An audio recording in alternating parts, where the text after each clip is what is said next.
Hello students, मैं Anoop sir. आज आप लोग रिसोर्स एंड डेवलपमेंट के एक्सरसाइज को करेंगे। किसी कारण से हम एक वीडियो आपको नहीं दे पाए, आगे आपको वीडियो मिलती रहेंगी, ये हमारा प्रयास रहेगा। चलिए देखते हैं आगे। आज आपको एक्सरसाइज करने हैं, तो सबसे पहले आप देखेंगे बहुविकल्पी प्रश्न यानी कि मल्टीपल चॉइस क्वेश्चन। पहला है, लौह किस प्रकार का संसाधन है? What kind of resource is iron? तो नॉन रिन्यूएबल या अनवीकरण योग्य संसाधन है। ठीक है। सेकंड देखेंगे, ज्वारीय ऊर्जा निम्नलिखित में से किस प्रकार का संसाधन है? तो आप वहां देखेंगे तो हमने बताया था पुनः पूर्ति योग्य संसाधन या नवीकरण योग्य संसाधन होते हैं, तो आंसर ए होगा। तीसरा है, पंजाब में भूमि निम्नीकरण निम्नलिखित में से मुख्य कारण क्या है? हमने आपको 3 पॉइंट्स में बताया था कहाँ पर किसके लिए है। तो पंजाब में और हरियाणा में अधिक सिंचाई, ओवर इरिगेशंस, इसके लिए जिम्मेदार होता है, तो इसका आंसर होगा सी। चौथा क्वेश्चन देखते हैं, निम्नलिखित में से किस प्रांत में सीढ़ीदार या सोपान खेती की जाती है? तो सीधी सी बात है, हमने आप सीढ़ीदार खेती पर्वतीय भूभागों में होती है। यहाँ से पर्वतीय भूभाग देखें तो उत्तराखंड, आंसर डी सही होगा इसका। नेक्स्ट देखते हैं पांचवा, इनमें से किस राज्य में काली मृदा मुख्य रूप से पाई जाती है? In which these states is the black soil, ठीक ना, प्रिडोमिनेटली फाउंड, यानी कि ब्लैक सॉइल मुख्यतः किस राज्य में? यहाँ देखिए आपको मुख्य शब्द लगा है, तो मुख्य रूप से हमने बताया था कि मुख्यतः महाराष्ट्र में। आगे चलते हैं, मुख्यतः ये कहाँ पाई जाएगी? महाराष्ट्र में।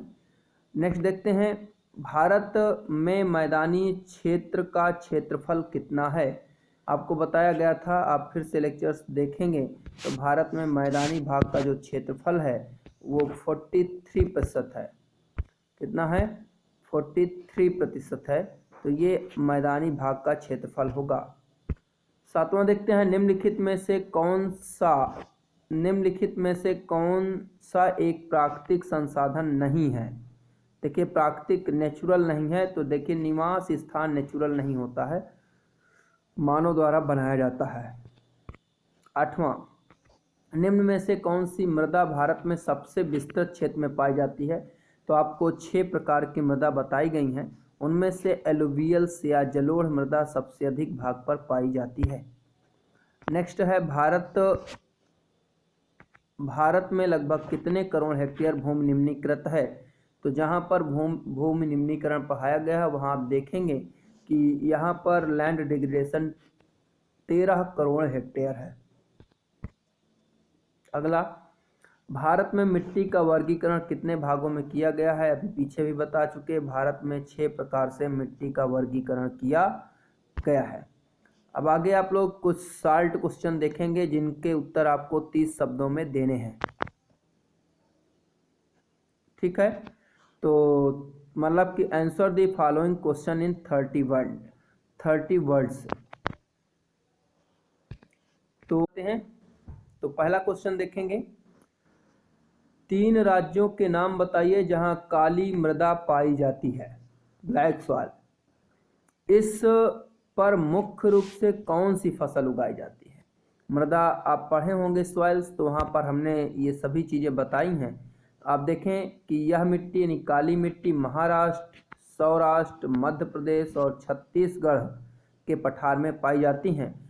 तो आपको 3 नाम देने हैं, तो महाराष्ट्र हो गया, सौराष्ट्र गुजरात में हो गया, मध्य प्रदेश हो गया, छत्तीसगढ़ हो गया। कोई भी 3 स्टेट की जगह आप 4 स्टेट दे सकते हैं। इस मिट्टी को रेंगुर मिट्टी भी कहा जाता है, बताया गया था। अब पूछा गया है कौन सी फसल? काली मिट्टी कपास की खेती के लिए सर्वाधिक उपयुक्त होती है, इसीलिए इसे काली कपास मृदा के नाम से भी जानते हैं, यानी कॉटन कल्टीवेशन इसका आंसर होगा। यहाँ पर आप महाराष्ट्र, गुजरात, मध्य प्रदेश, छत्तीसगढ़ डालेंगे और यहाँ कॉटन कल्टीवेशंस देखेंगे। 12 नंबर पे क्वेश्चन है, पूर्वी तट के नदी डेल्टाओं पर किस प्रकार की मृदा पाई जाती है? और इस प्रकार की मृदा की 3 विशेषताएं। तो देखिए हमने उत्तर के विशाल मैदान पर बताया था जब जलोढ़ मिट्टी पढ़ा रहे थे कि उत्तर के विशाल मैदान में और भारत के प्रायद्वीपीय पठार के पूर्वी तटवर्ती भाग पर पाई जाती है। तो ये जलोढ़ मृदा होगी, यानी कि इसका आंसर होगा जलोढ़ मृदा यानी एलुवियल सॉइल्स। अब इनकी विशेषताएं देखना है तो फर्स्ट देखेंगे कि जलोढ़ मिट्टी का निर्माण नदियों द्वारा लाए गए अवसाद, ठीक है ना, यानी आपको समझना है कि deposition of sediments brought by reverse. पहली विशेषता है कि निक्षेपण से होता है, जिसमें रेत, ठीक है ना, सैंड, सिल्ट यानी सिल्ट, मृत्तिका यानी क्ले की एक अनुपात में मिश्रण पाया जाता है। सेकंड देखते हैं, पूर्वी तटीय मैदान विशेषकर महानदी, गोदावरी, कृष्णा और कावेरी नदियों के डेल्टा से निर्मित है, यानी जो ईस्टर्न कोस्टल प्लेन है, ठीक है ना, पूर्वी तटीय मैदान, अभी ये आया था हमने पीछे बताया। तो इस ईस्टर्न कोस्टल प्लेन जो है वो specially formed by Mahanadi, Godavari, Krishna and Kaveri.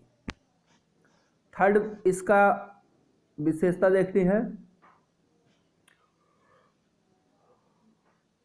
जलोढ़ मृदा बहुत उपजाऊ होती है। बताए थे इसमें सभी पोषक तत्व पाए जाते हैं, इसलिए उपजाऊ मिट्टी होती है। इसमें पोटास, फास्फोरस और चूने की मात्रा अधिक पाई जाती है। इसमें गन्ना, चावल, गेहूं और अन्य अनाज, दलहन जैसी फसलों की खेती की जाती है। तो 3 विशेषताएं थी, 3 आपको यही बतानी थी। चलिए नेक्स्ट क्वेश्चन देखते हैं। 13वां, पहाड़ी क्षेत्र में मृदा अपरदन की रोकथाम के लिए क्या कदम उठाने चाहिए, यानी what steps should be taken to prevent soil erosion in hilly areas. तो हिली एरियाज यानी जो पहाड़ी क्षेत्र हैं वहाँ पर हमने आपको 2 चीज़ें पढ़ाई हैं। यहाँ देखें, मृदा कटाव और उसके बहाव की प्रक्रिया को मृदा अपरदन कहते हैं। कभी आपसे ऐसे पूछा जा सकता है कि मृदा अपरदन किसे कहते हैं और पहाड़ी क्षेत्रों पर मृदा कटाव को कैसे रोका जा सकता है। तो आपको बताना है कि मृदा अपरदन क्या है। मृदा के कटाव और उसके बहाव की प्रक्रिया को मृदा अपरदन कहते हैं। पहाड़ी क्षेत्र में मृदा अपरदन रोकने के निम्न उपाय हैं, ठीक है। पहला, समोच्च जुताई, आपको बताया गया था, पढ़ाया गया है ये, कांटोर प्लॉगिंग्स, यानी ढाल वाली भूमि पर समोच्च रेखा के समानांतर हल चलाने से ढाल के साथ जल की बहाव की गति घटती है, उसे समोच्च जुताई कहते हैं। लास्ट वाली एक्सरसाइज पे आप इसे देख सकते हैं, वहां पर ही मिलेगा। सेकंड है सोपान या सीढ़ीदार कृषि है।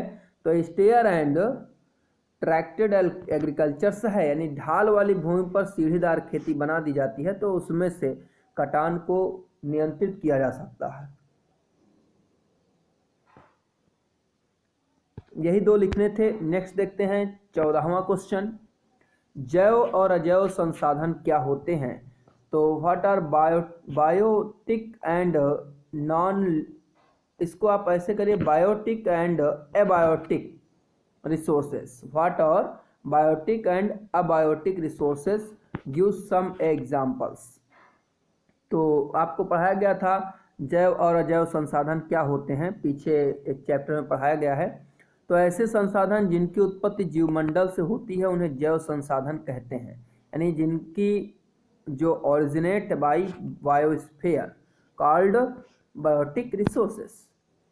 एग्जांपल्स देखें, जैसे यहाँ दिया है मनुष्य यानी ह्यूमन, प्राणीजात, वनस्पति फ्लोरा, ठीक है ना, पशुधन यानी लिव स्टॉक्स।